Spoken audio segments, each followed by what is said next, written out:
Snow White చనిపోయిందని ఊపిరి పీల్చుకున్న రాణి చాలా కాలం వరకు ఆనందంగా గడిపింది. ఇక తనకంటే అందమైన వారెవరు లేరని ఆమె తన అర్ధాన్ని మరలా ఆ ప్రశ్న వేయలేదు చాలా రోజులు. కాని కొంతకాలం గడిచిన తర్వాత తన మాయ అద్దం ఆమెకు హఠాత్తుగా గుర్తుకు వచ్చింది.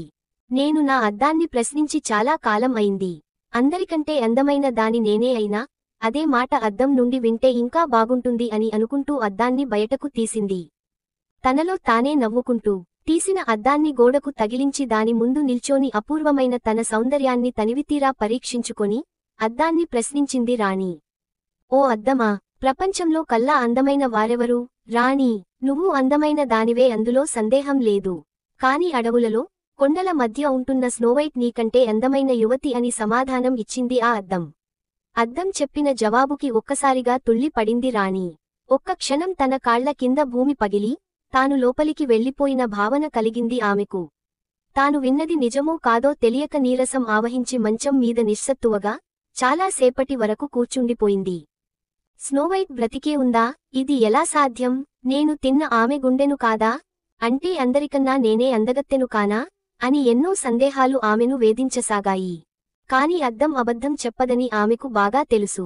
కొంతసేపటికి తీరుకొని తాను నియమించిన సేవకుడు తనకు అబద్ధం చెప్పాడని అర్థం చేసుకుంది రాణి. అద్దం చెప్పిన వివరాల ప్రకారం స్నోవైట్ అడవులలో ఉందన్నమాట అని కోపంతో పళ్ళు నూరింది ఆమె. తాను అందరికంటే అందగత్తెను కాను అన్న విషయానికి తిరిగి ఆమెను బాధించసాగింది. మరలా నేను ప్రపంచంలో అందరికన్నా అందగత్తెను అయ్యేంతవరకు నేను విశ్రమించను అని తనలో తానే శపథం బూని స్నోవైట్ ని తలచుకొని ఆమెను ఎలాగైనా అంతం చేయాలని నిశ్చయించుకుంది. పగబట్టిన త్రాచుపాముల రాణి తన శత్రువుని ఎట్టి పరిస్థితులలో విడనాడకూడదు అని గట్టిగా మనసులో ప్రతిన పూనింది. ఈసారి మాత్రం ఎవరిని నమ్మక స్వయంగా తన చేతులతో చంపేయాలని గట్టిగా నిర్ణయించుకుంది. కానీ స్నోవైట్ ఎక్కడ, ఎలా దొరుకుతుంది అనేది మాత్రం అర్థం కాలేదు ఆమెకు. ఆ రోజు మొదలుకొని ప్రతిరోజు రాత్రింబవళ్లు స్నోవైట్ ని ఎలాగైనా కనిపెట్టి చంపేయాలని విశ్రాంతి లేకుండా ఆలోచించసాగింది రాణి. ఆలోచించగా ఆమెకు ఒకరోజు అద్భుతమైన ఉపాయం తట్టింది. ఈ ఉపాయం వల్ల తప్పకుండా స్నోవైట్ చనిపోతుంది అని మనసులో అనుకుంటూ బిగ్గరగా నవ్వింది రాణి. వెంటనే తన గదిలోకి వెళ్లి మొహం నిండా రంగు పూసుకొని జుట్టు రంగు మార్చి తనను ఎవరు గుర్తించలేని విధంగా మారిపోయింది రాణి. ఒక వయసు మళ్లిన అవ్వలా, వస్తువులు వీధి వీధి తిరుగుతూ అమ్ముకునే అవ్వలా తనని తాను మార్చుకుంది రాణి. ఎవరు గుర్తుపట్టకుండా ఉండేందుకు తన మొహం మీద ముడతలు అమర్చుకొని మాసిన దుస్తులు ధరించింది ఆమె. తన తయారు పూర్తి అయిన వెంటనే కొన్ని వస్తువులు తీసుకొని తన సంచిలో పెట్టుకుంది. అందులో ఆడపిల్లలు తమ దుస్తులకి కట్టుకునే అందమైన అల్లికగల తాళ్లను ఎక్కువగా సర్దుకుంది. అలా తన తయారీ అన్ని రకాలుగా పూర్తికాగానే ఆ సంచిని పట్టుకొని అడవికి బయలుదేరింది రాణి. అడవంతా అటు ఇటు తిరిగింది ఆమె. ఎక్కడైనా స్నోవైట్ కనబడుతుందేమోనని కొండలు గుట్టలు దాటుతూ చివరగా మరుగుజ్జుల ఇంటికి చేరింది. ఈ అడవిలో నాకు కనిపించిన ఇల్లు ఇది ఒక్కటే, కాబట్టి తప్పకుండా ఆ స్నోవైట్ ఇక్కడే ఉండి తీరాలి అని తెలివిగా ఆలోచించింది ఆమె. వెంటనే ఆ ఇంటి తలుపు దగ్గరికి వెళ్లి గట్టిగా తలుపు తట్టింది. ఎవరికి అనుమానం రాకుండా అందమైన తాళ్లు, దుస్తులు అమ్మటానికి తెచ్చాం అని అంటూ అరిచింది కూడా. సంచిలో నుండి అన్నిటికంటే అందంగా ఆకర్షణీయంగా ఉండే తాళ్లను తీసి తన చేతిలో ఉంచుకుంది. ఒకవేళ తలుపు తీయకుండా స్నోవైట్ బయటకు చూస్తే ఆమెను ఆకట్టుకోవడానికి రాణి పన్నిన పన్నాగం అది. ఇంతలో బయట రాణి అరుపులు ఇంటి లోపల పనిచేస్తున్న స్నోవైట్కి వినిపించాయి. ఆమె వెంటనే వెళ్లి కిటికీ తలుపు తెరచి అందులో నుండి బయటకి చూసింది. కిటికీ దగ్గర నిలబడి ఉన్న స్నోవైట్ ని చూడగానే రాణి మోహం ఆనందంతో వెలిగిపోయింది. తన ఆలోచన సరిగాని పని చేసిందని, ఇక స్నోవైట్ తన చేతిలో తొందరలోనే మృతి చెందుతుందని ఆలోచించుకుని మురిసిపోయింది. తన మనసులో భావాలు బయటపడనివ్వకుండా మొహం నిండా నవ్వు పులుముకొని దుస్తులకు కట్టుకునే అందమైన తాళ్లు తెచ్చానమ్మా అని ఇంకా దగ్గరగా ఉత్సాహంగా అరిచింది. తన మొహాన్ని ఎంత బాగా మార్చుకుందంటే తన సవతి తల్లిని దగ్గర నుండి చూసిన స్నోవైట్ ఆమెను ఏమాత్రం గుర్తుపట్టలేకపోయింది. ఆమెను ఆప్యాయంగా పలకరిస్తూ, అవ్వా, అమ్మకానికి ఏమేమి వస్తువులు తెచ్చావు అని అడిగింది. తన పన్నాగం అమలుకానున్నదని ఆనందించిన రాణి స్నోవైట్ ని చూస్తూ చిన్నారి, మంచి మంచి అల్లికలతో చేసిన తాళ్లు తెచ్చాను. అవి నీ దుస్తులకి కట్టుకుంటే నీ అందం రెట్టింపు అవుతుంది. రంగురంగుల తాళ్లున్నాయి నా వద్ద. ఒకసారి నా చేతిలో ఉన్నవి చూస్తే నేను ఎంత మంచి వస్తువులు తెచ్చానో నీకే తెలుస్తుంది అని తన చేతిలోని వస్తువులను చూపించింది రాణి. అంతటి అందమైన తాళ్లను చూసి తనని తాను మైమరిచిపోయింది స్నోవైట్. అది చూసి ఆమెకు ఇంకా ఊరించటానికి తల్లి వీటిని నేను సగం ధరకే అమ్ముతున్నాను. నీవంటి అందమైన తల్లికి ఎంత తక్కువకి అమ్మినా నాకు ఆనందమే. నా సంచిలో ఉన్న మిగిలిన వస్తువులను చూడవా అని అడిగింది రాణి. అందరి ఆడపిల్లల్లాగానే స్నోవైట్ కూడా రాణి మాటలలో పడిపోయింది. ఎలాగైనా ఒక్కతాడైనా కొనుక్కోవాలని ఆమెకు అనిపించింది. తలుపు గడియ తీయటానికి ఒక్క అడుగు ముందుకు వేయగానే ఆమెకు మరుగుజ్జుల మాటలు గుర్తుకు వచ్చాయి. నా మిత్రులు తెలియని వారెవరిని లోపలికి అనుమతించవద్దన్నారు. మరి ఈ ముసలామెను లోపలికి ఎలా రమ్మనేది అని ఆలోచనలో పడింది స్నోవైట్. అలా ఆలోచిస్తూ కొంతసేపు కిటికీ దగ్గర నిలబడిపోయింది. ఆమె ముసలామెను లోపలికి అనుమతించలేదు, అలాగని ఆమె నుండి అందమైన వస్తువులు కొనకుండా ఊరుకోలేదు. ఏం చేయాలో తెలియక సతమతమవుతూ ఉండిపోయింది స్నోవైట్. ఆమె ఆలోచనని గ్రహించిన రాణి తన పథకం పారదేమోనని భయపడి ఆమెను తొందర పెట్టసాగింది. అమ్మాయి, ఏమిటి ఇంకా ఆలోచిస్తున్నావు? నీకు ఈ వస్తువులు కొనడం ఇష్టం లేకపోతే చెప్పు, నేను వెళ్ళిపోతాను. అసలే నేను తొందరలో ఉన్నాను, కాబట్టి ఏ విషయానికి తొందరగా చెప్పు అని స్నోవైట్కి ఏమీ తోచనివ్వకుండా చేసింది. ఆమె నిజంగానే వెళ్ళిపోతుందేమోనని కంగారు పడిన స్నోవైట్ ఇక ఆలోచించకుండా తలుపు వైపుకి వెళ్ళింది. ఈమె నాకు ఏ హాని తలపెట్టగలా? కేవలం దుస్తులు అమ్ముకునే ఒక వర్తకురాలు, పైగా నమ్మకస్తురాలి లాగానే ఉంది. ఈమెను లోపలికి పిలిచిన ప్రమాదం లేదు అని అనుకుంటూ తలుపు దగ్గరకు చేరింది. వెంటనే తలుపుకున్న ఘడియ తీసి అమాయకంగా రాణిని లోపలికి ఆహ్వానించింది. స్నోవైట్కి అనుమానం రాకుండా మెల్లగా లోపలికి నడిచింది రాణి. ఓపికగా ఆమెకు తన సంచిలో ఉన్న అన్ని వస్తువులు స్నోవైట్కి చూపించింది. చూపించిన వాటిలో అన్నిటికన్నా అందమైన దాన్నే తీసుకుంది స్నోవైట్. తాను కొనుక్కున్న తాడుని అటు ఇటు తిప్పి అపురూపంగా చూసుకుంటున్న స్నోవైట్ని చూసి, చిన్నారి, నువ్వు కొనుక్కున్న తాడు నీకు సరిపోతుందో లేదో నేను ఉండగానే ఒకసారి చూసుకో. నేను వెళ్ళిపోతే మళ్ళీ నీకు ఇబ్బంది అని అభిమానం నటిస్తూ అంది రాణి. స్నోవైట్ ఆమె చూపిన అభిమానానికి ఎంతో ఆనందిస్తూ సరేనని తల ఊపి ఆ తాడు తన దుస్తుల మీద కట్టుకుంది. ఆ క్షణం కోసమే ఆత్రంగా ఎదురుచూస్తున్న రాణి స్నోవైట్ తాడు కట్టుకొని ఆమె ముందుకు రాగానే ఆమెవైపు తేరిపారా చూసింది. అలా చూస్తున్న రాణిని చూసి సన్నగా నవ్వుతూ, అవ్వా, నేను ఎలా ఉన్నాను? అందంగా ఉన్నానా అని అమాయకంగా అడిగింది స్నోవైట్. మనసులో ద్వేషం రగులుతున్న బయటకి మాత్రం మనోహరంగా నవ్వుతూ, చిన్నారి, చాలా అందంగా ఉన్నావు. ఈ దుస్తులు నీకు చాలా బాగా నప్పాయి. కాని ఇదేంటి, ఈ తాడు సరిగ్గా కట్టుకోలేదు.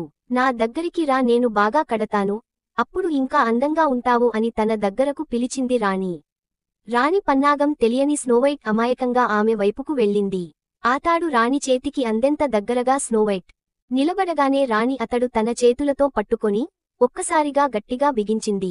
ఎంత గట్టిగా బిగించి ముడివేసిందంటే అతడు బిగుతైపోవడం వల్ల స్నోవైట్కి అసలు ఊపిరి ఆడలేదు. స్నోవైట్ వదులు చేయమని వేడుకునే లోపే రాణి ఆమెను వదిలేసి వెళ్ళిపోవటానికి సిద్ధమైంది.